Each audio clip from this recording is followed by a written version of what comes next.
দফা এক দাবি, আগের মাঠ খালি চাই, এক দফা এক দাবি, আগের মাঠ খালি চাই, এক দফা এক দাবি, আগের মাঠ খালি চাই। আমাদের নিশ্চিন্তপুর আইডিয়াল হাই স্কুলের মাঠটি একটি অনেক বড় মাঠ, যেই মাঠে আমরা নিজেরাই খেলাধুলা শিখে বিভিন্ন জায়গায় খেলাধুলা করি এবং কি আমাদের নিশ্চিন্তপুরে জেলা ক্রীড়া সংস্থা এলিফিটেড একটি ক্লাব রয়েছে, দিশারি স্পোর্টিং ক্লাব, যে ক্লাবটি প্রতি বছর এই যে ফুটবল ডিভিশন ফুটবল বিভাগ এবং ক্রিকেট দুটোই খেলতে হয় আমাদেরকে। আমরা এই মাঠটাতেই সেই প্র্যাকটিসটা করি।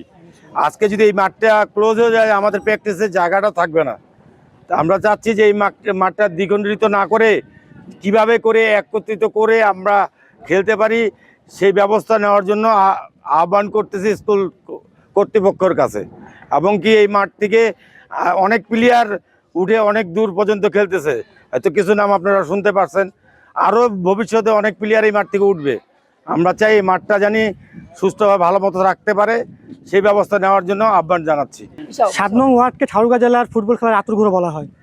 আর যতটা খেলোয়াড় আমাদের সব ৭ নং ওয়ার্ড থেকেই উঠে গেছে। যেমন আমাদের এখানে আছে সাইদি, সে ন্যাশনাল পর্যায়ে খেলতেছে, আছে মারুফ, আছে রাফুল আমান, সবাই আমাদের এই মাঠে খেলে বড় হয়েছে। আমরা জানি না কোন কারণে স্কুল কর্তৃপক্ষ যে একবারে স্কুলের মাঝ বরাবরই তারা সীমানা দিচ্ছে। মানে আমার দাবি থাকবে একটাই, যে যেভাবে হোক এই সীমানা বন্ধ করে আমাদের মাঠ উদ্ধার করতে পারি, এই জন্য সবার কাছে দাবি রইল।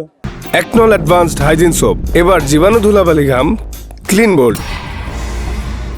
12টা ওয়ার্ডের মধ্যে সব থেকে সেরা এই বড় মাঠ ছিল আইডিয়াল স্কুল মাঠ।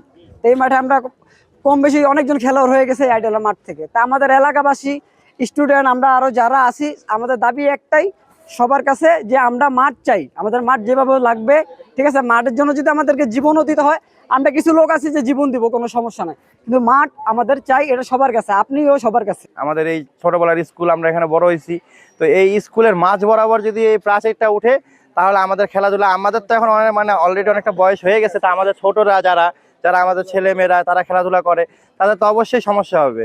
তা আমি চাই যেন এই ওয়ালটা, তাদের হয়তো বা ব্যক্তিগত জমিও থাকতে পারে, এখানে বাড়িও উঠাচ্ছে, এগুলা নতুন দেখতেছি আমরা, এতদিন ছিল না।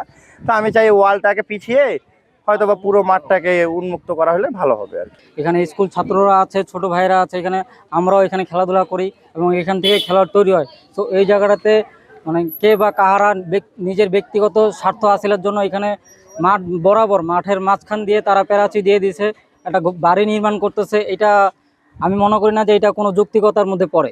এটার আমরা ন্যায্য একটা হিসাব চাই এবং আমাদের খেলার মাঠ চাই। আমাদের যে 1 একর জমি,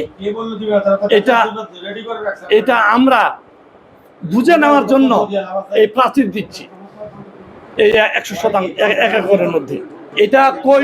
এটা কো এডুকেশন, এখানে সম্মানিত সদস্যরা আছে, টিচাররা আছে।